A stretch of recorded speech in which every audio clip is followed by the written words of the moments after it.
Payer une pénalité pour arrêter son prêt hypothécaire. Je sais qu'il y a beaucoup de personnes qui n'aiment pas, et c'est normal, donner de l'argent comme ça, se dire qu'on paye une pénalité pour arrêter son prêt, pour aller voir un autre prêteur, mais des fois, il faut vraiment analyser le tout pour voir est-ce que c'est plus avantageux de faire ça ou pas. Il y a certaines situations où ça vaut la peine. Je sais qu'on ne veut pas, mais des fois, c'est mieux sur le long terme parce qu'on paye moins d'intérêt.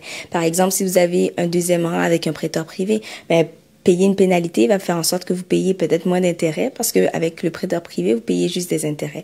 Par exemple aussi, si vous êtes avec un taux variable qui est super élevé et ça fait vraiment longtemps que vous payez beaucoup plus d'intérêts que le capital, mais des fois, payer la pénalité pour aller voir un autre prêteur qui a un taux un peu plus avantageux, ben, des fois, ça vaut plus la peine. Donc, aussi, par exemple, si vous voulez faire une consolidation de dette et que vous êtes en train de payer vraiment beaucoup d'intérêts sur vos marges de crédit, vos cartes de crédit et qu'en englobant tout ce montant-là, ben, on paye une pénalité, mais on paye moins d'intérêts sur le long terme, ça vaut la peine. Tout ça, c'est des analyses à faire avec votre courtier hypothécaire pour voir si ça vaut la peine de payer cette pénalité et pas se fermer les yeux et se dire, ah, j'ai pas envie de payer ce montant-là, c'est trop élevé. Des fois, on paye plus cher de rester que de payer cette pénalité. Pour plus de conseils en financement hypothécaire, vous pouvez vous abonner ou directement prendre un rendez-vous avec moi. Donc, à bientôt!